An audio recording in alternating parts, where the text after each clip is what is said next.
Sudimoro, Pacitan. Korban yang berusia 14 tahun diduga tewas keracunan setelah meminum kopi yang dibuat oleh ayahnya sendiri.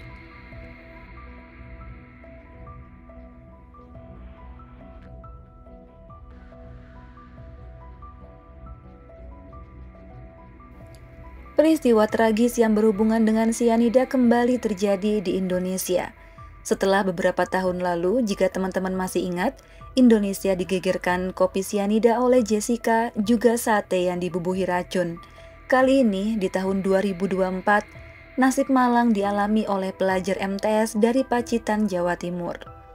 Biasanya orang yang merencanakan pembunuhan dengan cara ini didasari oleh rasa sakit hati, kecewa, dendam, dan hal lain yang berhubungan dengan perasaan. Tapi dalam kasus ini kita akan membahas peristiwanya dengan lengkap.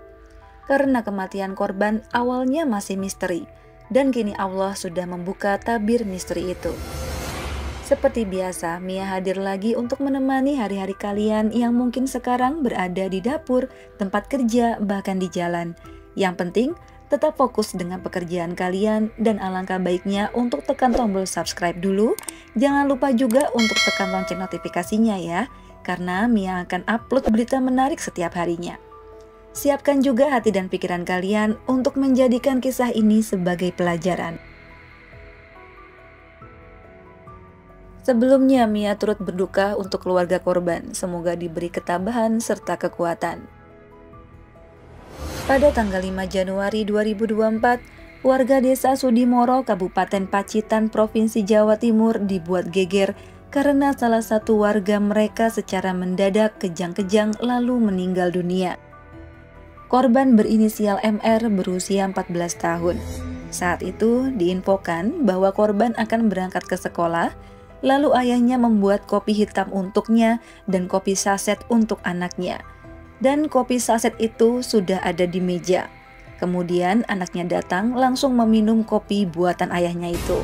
Sesaat setelah 30 menit berlalu, semenjak minum kopi, korban mengeluh perutnya sakit dan mengatakan bahwa kopinya tidak enak, juga terasa sangat pahit.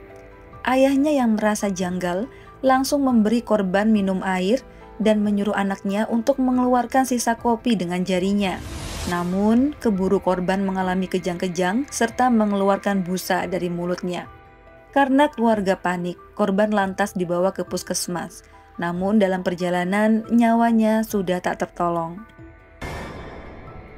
Tentu saja orang tua korban panik oleh kejadian tak terduga di pagi hari Jumat itu. Di saat anak mereka hendak pergi menuntut ilmu. Sang ayah pun rasanya tak percaya dengan yang dialami anaknya itu. Apalagi ialah yang meracik kopi tersebut. Karena ada dugaan kematian tak wajar, ayah korban lalu melaporkan kejadian ini ke polisi. Saat itu polisi segera mengolah TKP lalu menanyai saksi yang berada di tempat kejadian. Sempat jadi dugaan bahwa ayahnya lah yang sengaja atau tidak sengaja mencampur zat beracun ke dalam kopi. Namun sang ayah pun menyanggah dugaan tersebut. Mana mungkin ia memberi racun dalam kopi yang hendak diminum anaknya. Apalagi kopi tersebut dalam bentuk sasetan. Dan jika ia tidak sengaja mencampurnya, ia masih ingat betul tidak ada benda mencurigakan di sekitar gelas atau air untuk menyeduh kopinya. Yang dia ingat saat itu di rumah hanya ada keluarga mereka dan kebetulan ada tetangga dekat mereka yang sedang berada di TKP. Ia bernama Ayu Vindi Antika berusia 26 tahun. Lalu siapakah Ayu? Ayu Vindi Antika, wanita jelmaan siluman ini rupanya tertangkap basah telah mencuri kartu ATM, buku rekening, dan KTP milik Bu Sukatmini, ibu korban. Kejadian ini terjadi pada bulan Desember 2023. Benda curian itu asalnya berada dalam lemari pakaian.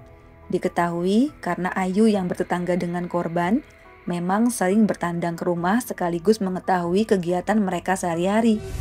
Sehingga ia bebas keluar masuk tanpa dicurigai. Ternyata Ayu memiliki hutang pinjol yang melilit otaknya hingga tak mampu berpikir jernih. Nah, setelah ia mendapatkan kartu ATM, KTP, dan buku rekening, ia lalu membawanya ke bank. Di sana ia menjelaskan hendak mengganti PIN dengan alasan ia lupa PIN-nya. Setelah upayanya, akhirnya ia berhasil mengganti PIN yang baru. Tanpa rasa ragu sedikit pun, daripada dikejar debt collector, ia memilih menjadi benalu pencuri tetangganya sendiri.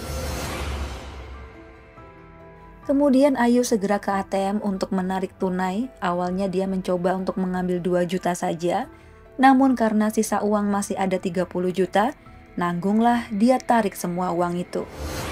Akhirnya Bu Sukatmini yang sadar telah kehilangan uang tabungannya segera mengadu ke suaminya. Lalu mereka melaporkan ke kantor polisi. Saat diinterogasi, mereka ditanya siapa saja yang keluar masuk rumah. Adakah orang tak dikenal masuk atau adakah orang yang mereka curigai? Sepakat. Kedua orang tua korban memberi informasi bahwa ada tetangga mereka yang sering keluar masuk rumah tanpa segan. Bahkan mereka yakin seyakin-yakinnya tak lain pelaku pencurian itu adalah Ayu. Ia pun langsung dipanggil ke kantor polisi untuk diinterogasi. Ayu yang kepalang basah tak mampu mengelak. Hanya saja Mia belum menemukan artikel mengenai laporan pencurian ini. Intinya Ayu belum dipenjara karena laporan masih dalam proses. Nah, di tengah proses inilah Ayu yang ketakutan jika kelakuannya ini akan disebarkan ke warga desa. Ia mencari cara supaya kasus ini tidak menyebar. Bukannya meminta maaf dan menyadari kesalahannya, ia malah memikirkan suatu cara jenius yang akan membuatnya dihukum semaksimal mungkin. Kala itu di tanggal 31 Desember 2023, ia telah memesan bubuk sianida dari marketplace dengan harga Rp17.290 dan tentunya dengan ongkos ongkir menjadi Rp34.790. Racun inilah yang digunakan Ayu untuk menghambat proses penyelidikan terhadap kasus pencurian yang dilakukannya. Kembali pada kematian MR, polisi lalu mengotopsi jasad korban untuk kali kedua dengan membongkar makam lalu mengambil sampel untuk diuji laboratorium. Kemudian hasilnya benar saja, terdapat kandungan sianida di sana. Polisi segera mencari bukti tambahan serta menanyai 6 saksi saat peristiwa nahas itu terjadi, yaitu ayah ibu korban, tetangga korban alias si Ayu Jahanam, juga petugas puskesmas yang pertama kali memeriksa tubuh MR. Dari penyelidikan yang intensif dan kerja keras kepolisian, mereka berhasil menemukan riwayat pembelian dari ponsel pelaku, yaitu pembelian bubuk sianida. Tertera pada tanggal 31 Desember 2023. Polisi pun menggiring pelaku ke dalam sel dingin karena sudah tak bisa mengelak, ia pun mengakui perbuatannya. Motif pelaku meracuni korban adalah random. Ya, sebenarnya ia tak menargetkan anak itu. Ia hanya menargetkan salah seorang dalam keluarga tersebut, entah sang ibu, ayah, atau anaknya.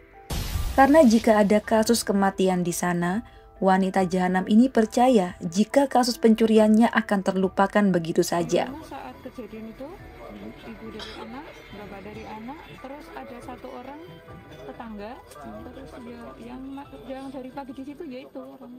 Enaknya diapain ya wanita seperti ini? Menurut Mia, ia layak digabungin satu sel dengan Aning.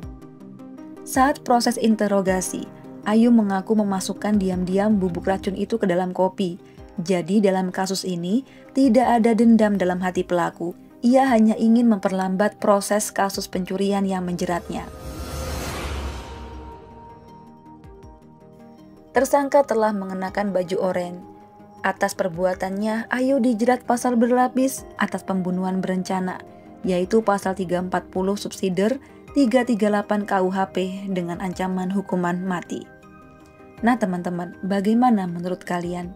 Saya rasa hukuman mati juga tak mampu untuk menghukum wanita tak berperasaan ini. Harusnya diapakan ya? Tulis pendapatmu tentang kasus ini dalam kolom komentar. Mia turut berduka cita untuk keluarga korban. Mohon maaf jika ada salah-salah kata dalam pembuatan video ini. Dan jika kalian suka, mohon bantuannya untuk like, komen, subscribe, serta bagikan ke teman-teman kalian yang menyukai cerita kriminal berdasarkan fakta. Mia undur diri dulu, sampai jumpa di lain hari. See you next time. Bye.